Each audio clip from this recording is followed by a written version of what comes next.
Hi traders, welcome back to Market Webs. Nifty bank Nifty Sensex എന്നീ ഇൻഡെക്സുകളുടെ daily അനാലിസിസിലേക്ക് എല്ലാവർക്കും സ്വാഗതം. ആദ്യമായി നമുക്ക് നിഫ്റ്റി എന്താണ് സംഭവിച്ചത് പരിശോധിക്കാം. ഇന്ന് മാർക്കറ്റ് ഓപ്പണായി ഒരു ഗ്യാപ്പ് അപ്പ് ഓപ്പണിംഗ് ആയിരുന്നു തന്നിരുന്നത്.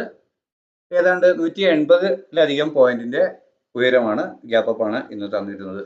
എന്നാൽ അവിടെ എത്തുമ്പോൾ നമുക്കറിയാം ഇന്നലെ ഇവിടെ ക്ലോസ് ചെയ്തിരുന്ന ക്ലോസ് ചെയ്യുമ്പോൾ അപ്പോഴ് ഡയറക്ഷൻ എന്ന് കരുതി കോൾ ഓപ്ഷൻ വാങ്ങിയിരുന്ന എല്ലാ പൊസിഷൻ ട്രേഡേഴ്സും ഇവിടെ കൃത്യമായും പ്രോഫിറ്റ് എടുത്തിറങ്ങും. അപ്പോൾ അവിടെ ഒരു സെല്ല് നമുക്ക് പ്രതീക്ഷിക്കാവുന്നതാണ്. നമ്മൾ അവിടെ കൃത്യമായ ഒരു റെസിസ്റ്റൻസ് സോണായി തിക്ക് ബ്ലൂ ലൈനിൽ തന്നെ രേഖപ്പെടുത്തിയിരുന്നു. അപ്പോൾ ഓപ്പണിംഗിൽ തന്നെ ഇവിടെ ഒരു സെല്ലിംഗ് ഒരു ഫാസ്റ്റ് ട്രേഡിംഗ് നടത്തുന്ന ആർക്കും ഈ ഏരിയയിൽ കൃത്യമായും ഇതേ സപ്പോർട്ട് സോണിലോട്ട് ഒരു ട്രേഡിംഗ് സാധ്യമായിട്ടുണ്ടാകാം.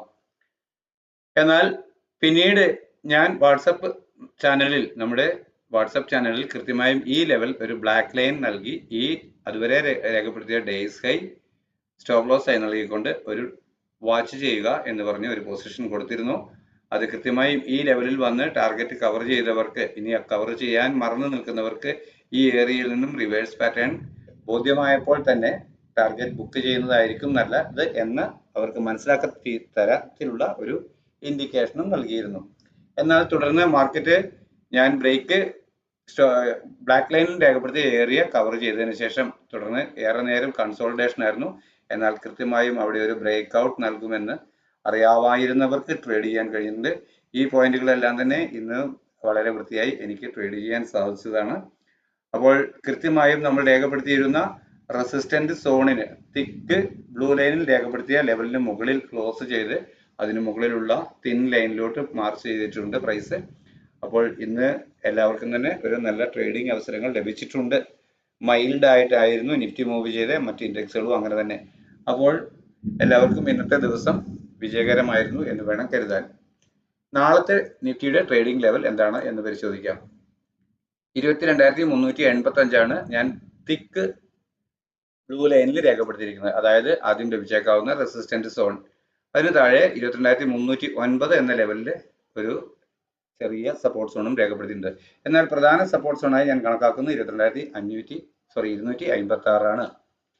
അപ്പോൾ ഇവിടെ ഒരു ഫ്ലാറ്റ് ഓപ്പണിംഗ് നൽകിയതിനു ശേഷം ചെറിയ ടൈം ഫ്രെയിമിലുള്ള ക്യാൻഡിൽ പാറ്റേണുകൾ 1 മിനിറ്റ്, 3 മിനിറ്റ്, 5 മിനിറ്റ് ക്യാൻഡിൽ പാറ്റേണുകൾ അപ്വേർഡ് ഡയറക്ഷനാണ് നൽകുന്നതെങ്കിൽ ഒരു കോൾ ഓപ്ഷൻ ബൈ ചെയ്ത് അതുവരെ രേഖപ്പെടുത്തിയ ഡേയ്സ് ലോ ഓർ തൊട്ട് താഴെയുള്ള സപ്പോർട്ട് സോൺ സ്റ്റോപ്പ് ലോസ് ആയി കണക്കാക്കി അപ്പോഴും ഡയറക്ഷൻ ട്രേഡ് ചെയ്യും. ലഭിക്കേണ്ടുന്ന ആദ്യത്തെ ടാർഗറ്റ് ഇന്നത്തെ ഉയരത്തിന് മുകളിൽ ഒരു 5 മിനിറ്റ് 15 മിനിറ്റ് ക്യാൻഡിൽ ക്ലോസ് ആവുക എന്നതാണ്.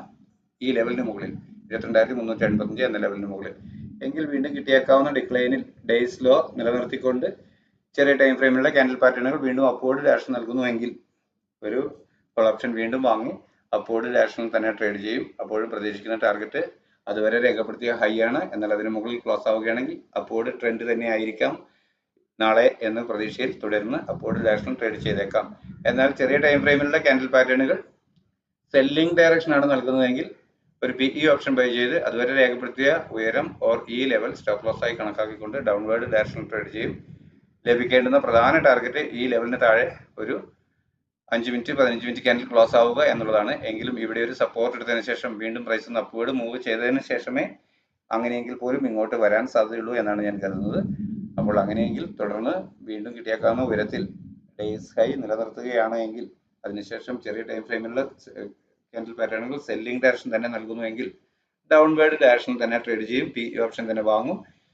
അപ്പോൾ പ്രതീക്ഷിക്കുന്ന ആദ്യത്തെ ടാർഗറ്റ് അതുവരെ രേഖപ്പെടുത്തിയ ലോ ആണ്. അതിന് താഴെ വീണ്ടും 5 മിനിറ്റ് 15 മിനിറ്റ് ക്യാൻഡിൽ ക്ലോസ് ആവുകയാണെങ്കിൽ ഒരു സെല്ലിംഗ് ഡയറക്ഷൻ തന്നെ എന്ന് കരുതി ഡൗൺവേർഡ് ഡയറക്ഷൻ തന്നെ ട്രേഡ് ചെയ്യും. തുടർന്ന് ബാങ്ക് നിഫ്റ്റി എന്താണ് ലെവൽ നോക്കാം. ബാങ്ക് നിഫ്റ്റിയിൽ 48,146 ആണ് ആദ്യം ലഭിച്ചേക്കാവുന്ന റെസിസ്റ്റന്റ് സോൺ എന്ന് രേഖപ്പെടുത്തിയിട്ടുള്ളത്. അതുപോലെ 47,761 ലെവലാണ് ആദ്യമായി ലഭിക്കാവുന്ന സപ്പോർട്ട് സോൺ.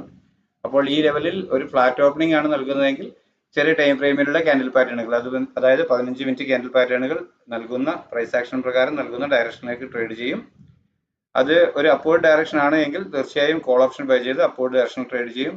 അഥവാ ഒരു സെല്ലിംഗ് ഡയറക്ഷൻ ആണ് നൽകുന്നതെങ്കിൽ PE ഓപ്ഷൻ ബൈ ചെയ്ത് ഡൗൺവേർഡ് ഡയറക്ഷനിലേക്ക് ട്രേഡ് ചെയ്യും. കോൾ ഓപ്ഷൻ ആണ് ബൈ ചെയ്യുന്നതെങ്കിൽ ഈ ലെവലിന് മുകളിൽ ഒരു 15 മിനിറ്റ് ക്യാൻഡിൽ ക്ലോസ് ആവുക എന്ന് തന്നെയാണ് ആദ്യത്തെ ടാർഗറ്റ്. അതേസമയം PE ആണെങ്കിൽ ഈ ലെവലിന് താഴെ 47,761 എന്ന ലെവലിന് താഴെ ഒരു 15 മിനിറ്റ് ക്യാൻഡിൽ ക്ലോസ് ആവുക എന്നത് തന്നെയാണ് ട്രെൻഡ് നിശ്ചയിക്കാൻ വേണ്ടി ഞാൻ കണക്കാക്കുക.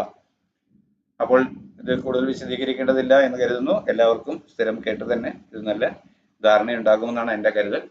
ചാനൽ നിങ്ങൾക്ക് ഗുണകരമാകുന്നുവെങ്കിൽ സപ്പോർട്ട് ചെയ്യുക, സബ്സ്ക്രൈബ് ചെയ്യുക. നിങ്ങളുടെ അഭിപ്രായ നിർദ്ദേശങ്ങളും സംശയങ്ങളും കമന്റ് ബോക്സിൽ രേഖപ്പെടുത്തുക. നിങ്ങളുടെ സുഹൃത്തുക്കൾക്ക് ഷെയർ ചെയ്തു കൊടുക്കുക. നമ്മൾ ഇതിൽ തന്നെ നമ്മുടെ വാട്സപ്പ് ചാനലിന്റെ ലിങ്ക് പിൻ ചെയ്യുന്നുണ്ട്. താല്പര്യമുള്ളവർ നമ്മളുടെ വാട്സപ്പ് ചാനലിന്റെ പിങ്കിൽ കൂടി വാട്സപ്പ് ചാനൽ ലിങ്കിൽ പ്രവേശിക്കുക. നിങ്ങളുടെ സംശയങ്ങൾക്കും അഭിപ്രായങ്ങൾക്കുമുള്ള മറുപടികൾ പരമാവധി ഞാൻ വാട്സപ്പ് ചാനലിലൂടെ നൽകാൻ ശ്രമിക്കുന്നതാണ്. നാളെയും ഒരു നല്ല ട്രേഡിംഗ് ദിനം ആശംസിച്ചുകൊണ്ട് തൽക്കാലം നിർത്തുന്നു. Thank you.